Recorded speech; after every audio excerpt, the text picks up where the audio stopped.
देवों द्वारा पूजा किए गए जिनेंद्र भगवान को नमस्कार कर दूसरे चक्रवर्ती सगर का चरित्र लिखा जाता है। जम्बूद्वीप के प्रसिद्ध और सुंदर विदेह क्षेत्र की पूरब दिशा में सीता नदी के पश्चिम की ओर वत्सकावती नाम का एक देश है।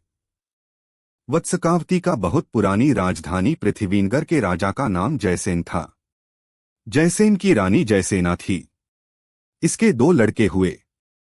इनके नाम थे रतिशेन और धृतिशेन। दोनों भाई बड़े सुंदर और गुणवान थे। काल की कराल गति से रतिशेन मर गया।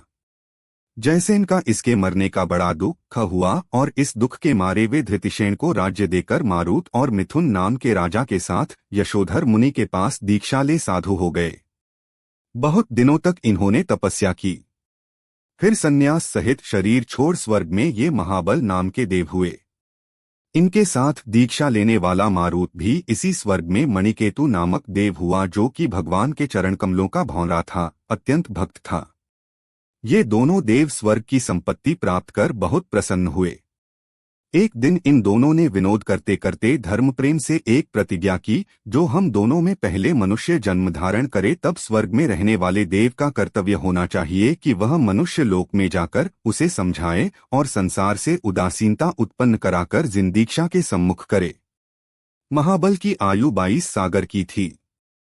तब तक उसने खूब मनमाना स्वर्ग का सुख भोगा। अंत में आयु पूरी कर बचे हुए पुण्य प्रभाव से वह अयोध्या का राजा समुद्र विजय की रानी सुबला के सगर नाम का पुत्र हुआ। इसकी उम्र 70 लाख पूर्व वर्षों की थी। इसके सोने के समान चमकते हुए शरीर की ऊंचाई 450 धनुष अर्थात 1575 हाथों की थी। संसार की सुंदरता ने इसी में आकर अपना डेरा दिया था। यह बड़ा ही सुंदर था। जो इसे देखता उसके नेत्र बड़े आनंदित होते। सगर ने राज्य भी प्राप्त कर 6 खंड पृथ्वी विजय की।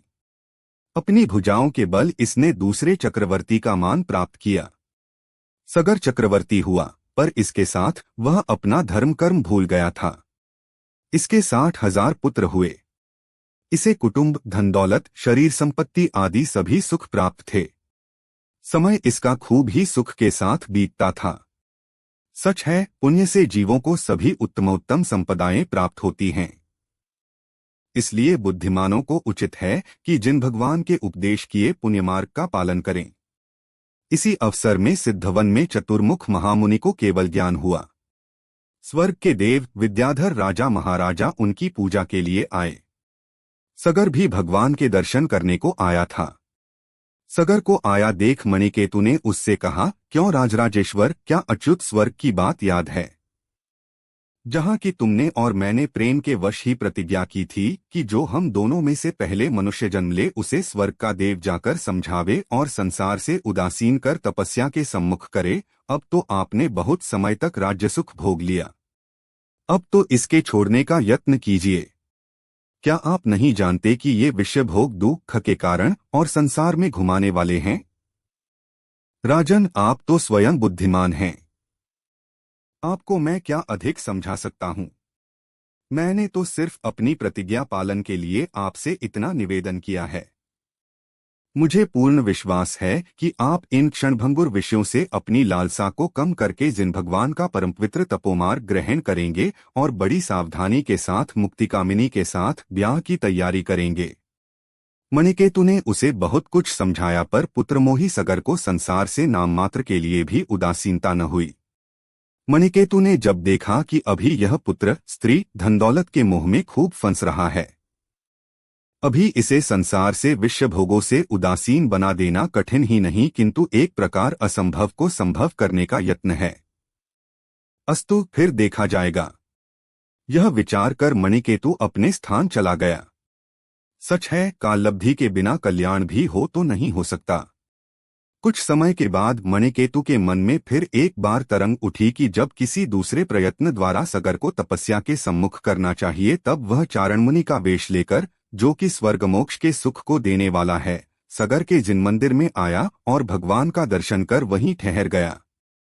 उसकी नई उम्र और सुंदरता को देखकर सगर बड़ा अचंभित हुआ।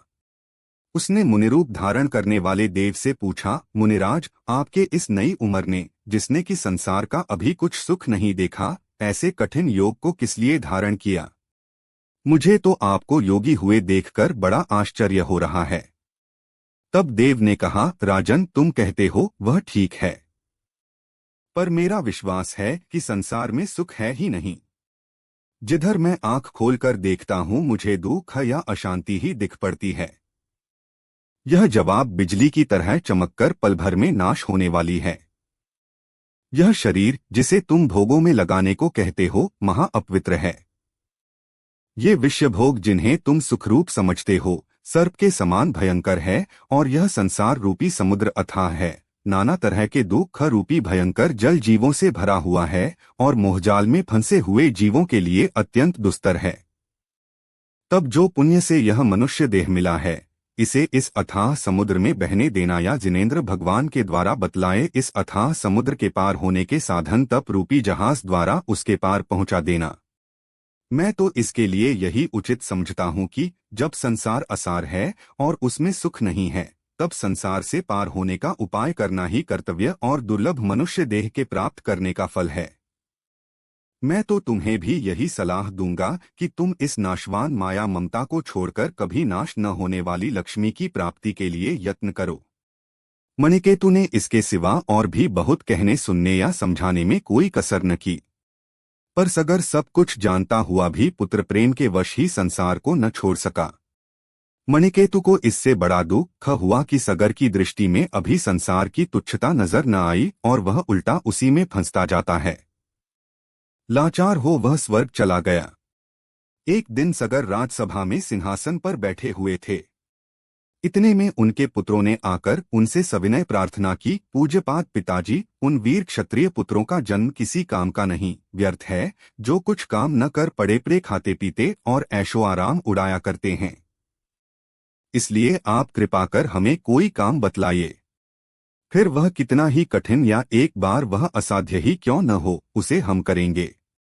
सगर ने उन्हें जवाब दिया, पुत्रों, तुमने कहा वह ठीक है और तुमसे वीरों के लिए यही उचित भी है, पर अभी मुझे कोई कठिन या सीधा ऐसा काम नहीं देख पड़ता जिसके लिए मैं तुम्हें कष्ट दूं, और न छहों खंड पृथ्वी में मेरे लिए कुछ असाध्य ही है।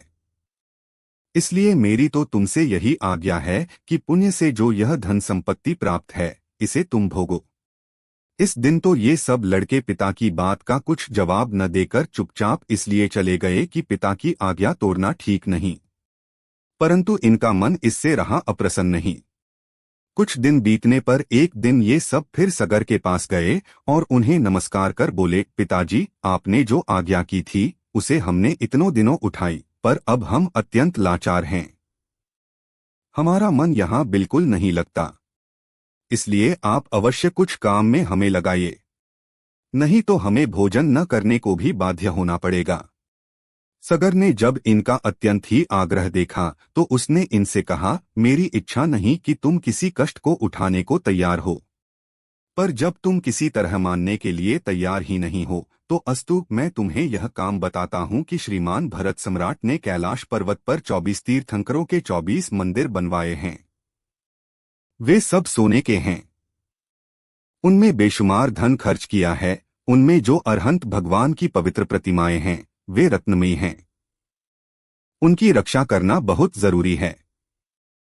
इसलिए तुम जाओ और कैलाश के चारों ओर एक गहरी खाई खोदकर उसे गंगा का प्रवाह लाकर भर दो, जिससे कि फिर दुष्ट लोग मंदिरों को कुछ हानि न पहुंचा सके।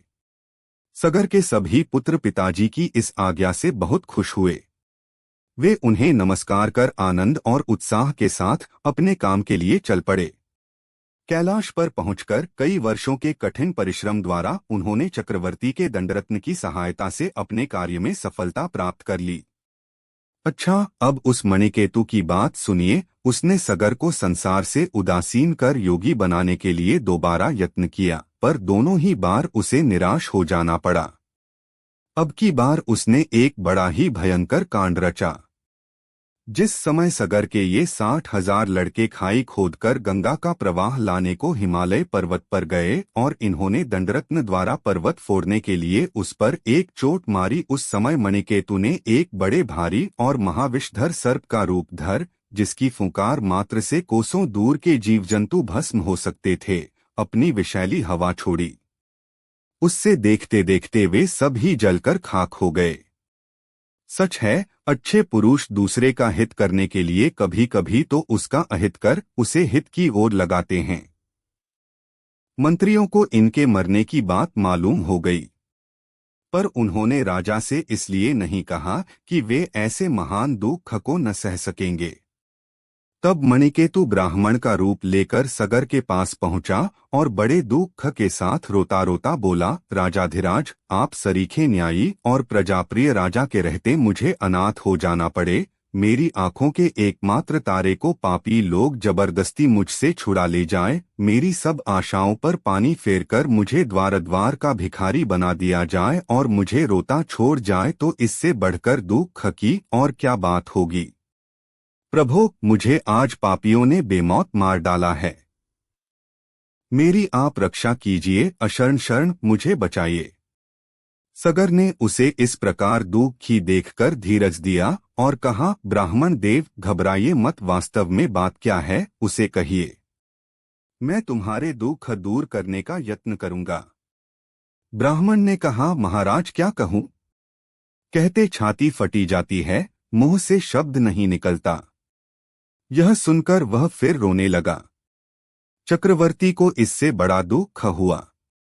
उसके अत्यंत आग्रह करने पर मणिकेतु बोला, अच्छा तो महाराज, मेरी दुख की कथा सुनिए। मेरे एकमात्र लड़का था, मेरी सब आशा उसी पर थी, वही मुझे खिलाता पिलाता था, पर मेरे भाग्य आज फूट गए। उसे एक काल नाम का लुटेरा मेरे हाथों से जबरदस्ती छीन भागा।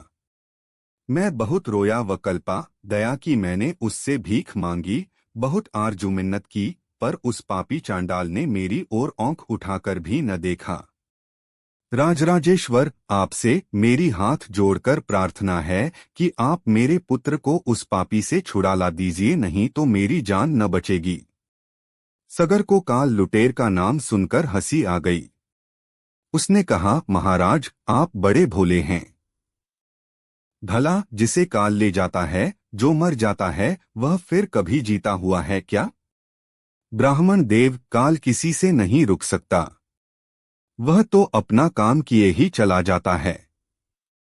फिर चाहे कोढ़ बूढ़ा हो या जवान हो या बालक, सबके प्रति उसके समान भाव है। आप तो अभी अपने लड़के के लिए रोते हैं, पर मैं कहता हूं कि वह तुम पर भी बहुत जल्दी सवारी करने वाला है। इसलिए यदि यह चाहते हो कि मैं उससे रक्षा पा सकूं, तो इसके लिए यह उपाय कीजिए कि आप दीक्षा लेकर मुनि हो जाएं और अपना आत्महित करें। इसके सिवा काल पर विजय पाने का और कोई दूसरा उपाय नहीं है। सब कुछ सुनसुनाकर ब्राह्मण ने कुछ लाचारी बतलाते हुए कहा कि यदि यह बात सच है और वास्तव में काल से कोई मनुष्य विजय नहीं पा सकता, तो लाचारी है। अस्तु, हाँ, एक बात तो राजाधिराज मैं आपसे कहना ही भूल गया, और वह बड़ी ही जरूरी बात थी। महाराज, इस भूल की मुझ गरीब पर क्षमा कीजिए। बात यह है कि मैं रास्ते में आता आता सुनता आ रहा हूँ, लोग परस्पर में बातें करते हैं कि हाय, बड़ा बुरा हुआ जो अपने महाराज के लड़के कैलाश पर्वत की रक्षा के लिए खाई खोदने को गए थे, वे सबके सभी एक साथ मर गए। ब्राह्मण का कहना पूरा भी न हुआ कि सगर एकदम गश खाकर गिर पड़े। सच है, ऐसे भयंकर दुख समाचार से किसे गश न आएगा, कौन मूर्छित न होगा। उसी समय उपचारों द्वारा सगर होश में लाए गए। इसके बाद मौका पाकर मणिकेतु ने उन्हें संसार की दशा बतलाकर खूब उपदेश किया। अब की बार वह सफल प्रयत्न हो गया।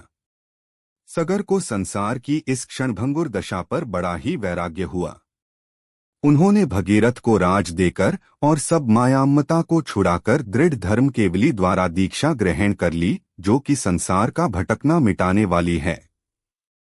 सगर को दीक्षा लिए बाद ही मणिकेतु कैलाश पर्वत पर पहुंचा और उन लड़कों को मायामीत से सचेत कर बोला, सगर सुतो, जब आपको मृत्यु का हाल आपके पिता ने सुना तो उन्हें अत्यंत दुख के मारे वे संसार की बिना शोकलक्ष्मी को छोड़कर साधु हो गए। मैं आपके कुल का ब्राह्मण हूँ। महाराज को दीक्षा ले जाने की खबर पाकर आपको ढूंढने को निकला था। अच्छा हुआ जो आप मुझे मिल गए। अब आप राजधानी में जल्दी चलें। ब्राह्मण रूपधारी मणिकेतु द्वारा पिता का अपने लिए दीक्षित हो जाना सुनकर सगर सुतों ने कहा, महाराज आप जाएं। हम लोग अब घर नहीं जाएंगे। जिसलिए पिताजी सब राज्यपाश छोड़कर साधु हो गए, तब हम किस मुंह से उस राज को भोग सकते हैं। हमसे इतनी कृतघ्नता न होगी जो पिताजी के प्रेम का बदला हम ऐशो आराम भोग कर दें। जिस मार्ग को हमारे पूज्य पिताजी ने उत्तम समझकर ग्रहण किया है, वही हमारे लिए भी शरण है। इसलिए कृपा कर आप हमारे इस समाचार को भैया भगीरथ से जाकर कह दीजिए कि वह हमारे लिए कोई चिंता न करें। ब्राह्मण से इस प्रकार कहकर वे सब भाई दृढ़ धर्म भगवान के समवशरण में आए और पिता की तरह दीक्षा लेकर साधु बन गए। भगीरथ को भाइयों का हाल सुनकर बड़ा वैराग्य हुआ। उसकी इच्छा भी योग ले लेने की हुई, पर राज्य प्रबंध उसी पर निर्भर रहने से वह दीक्षा न ले सका। परंतु उसने उन मुनियों द्वारा जिन धर्म का उपदेश सुनकर श्रावकों के व्रत ग्रहण किए। मणिकेतु का सब काम जब अच्छी तरह सफल हो गया, तब वह प्रकट हुआ और उन सब मुनियों को नमस्कार कर बोला, भगवन आपका मैंने बड़ा भारी अपराध जरूर किया है, पर आप जैन धर्म के तत्व को यथार्थ जानने वाले हैं, इसलिए सेवक पर क्षमा करें। इसके बाद मणिकेतु ने आदि से इति पर्यंत सबको सब घटना कह सुनाई। मणिकेतु के द्वारा सब हाल सुनकर उन्हें बड़ी प्रसन्नता हुई। वे उससे बोले, देवराज इसमें तुम्हारा अपराध क्या हुआ जिसके लिए क्षमा की जाए। तुमने तो उल्टा हमारा उपकार किया है, इसलिए हमें तुम्हारा कृतज्ञ होना चाहिए। मित्रपने के नाते से तुमने जो कार्य किया है, वैसा करने के लिए तुम्हारे बिना और समर्थी कौन था। इसलिए देवराज तुम ही सच्चे धर्म प्रेमी हो, जिन भगवान के भक्त हो और मोक्षलक्ष्मी की प्राप्ति के कारण हो। सगरसुतों का इस प्रकार संतोषजनक उत्तर पा मणिकेतु बहुत प्रसन्न हुआ। वह फिर उन्हें भक्तिपूर्वक नमस्कार कर स्वर्ग चला गया। यह मुनिसंघ विहार करता हुआ सम्मेद शिखर पर आया और यहीं कठिन तपस्या कर शुक्ल ध्यान के प्रभाव से इसने निर्वाण लाभ किया। उधर भगीरथ ने जब अपने भाइयों का मोक्ष प्राप्त करना सुना तो उसे भी संसार से बड़ा वैराग्य हुआ। वह फिर अपने वरदत्त पुत्र को राज्य सौंप आप कैलाश पर शिवगुप्त मुनिराज के पास दीक्षा ग्रहण कर मुनि हो गया। भगीरथ ने मुनि होकर गंगा के सुंदर किनारों पर कभी प्रतिमा योग से, कभी आतापन योग से और कभी और किसी आसन से खूब तपस्या की। देवता लोग उसकी तपस्या से बहुत खुश हुए और इसलिए उन्होंने भक्ति के वश हो भगीरथ के चरणों में क्षीर समुद्र के जल से अभिषेक किया, जो कि अनेक प्रकार के सुखों को देने वाला है। उस अभिषेक के जल का प्रवाह बढ़ता हुआ गंगा में गया। तभी से गंगा तीर्थ के रूप में प्रसिद्ध हुई और लोग उसके स्नान को पुण्य का कारण समझने लगे। भगीरथ ने फिर कहीं अन्यत्र विहार न किया। वह वहीं तपस्या करता रहा और अंत में कर्मों का नाश कर उसने जन्म जरा मरणादि रहित मोक्ष का सुख भी यहीं से प्राप्त किया। केवल ज्ञान रूपी नेत्र द्वारा संसार के पदार्थों को जानने और देखने वाले देवों द्वारा पूजा किए गए और मुक्ति रूप रमणी रत्न के स्वामी श्री सागर मुनि तथा जैन तत्व के परम विद्वान वे सगरसुत मुनिराज मुझे वह लक्ष्मी दें जो कभी नाश होने वाली नहीं है और सर्वोच्च सुख को देने वाली है। आराधना कथा कोश से 54वीं सागर चक्रवर्ती की कथा पूर्ण हुई। जिनवाणी माता की जय।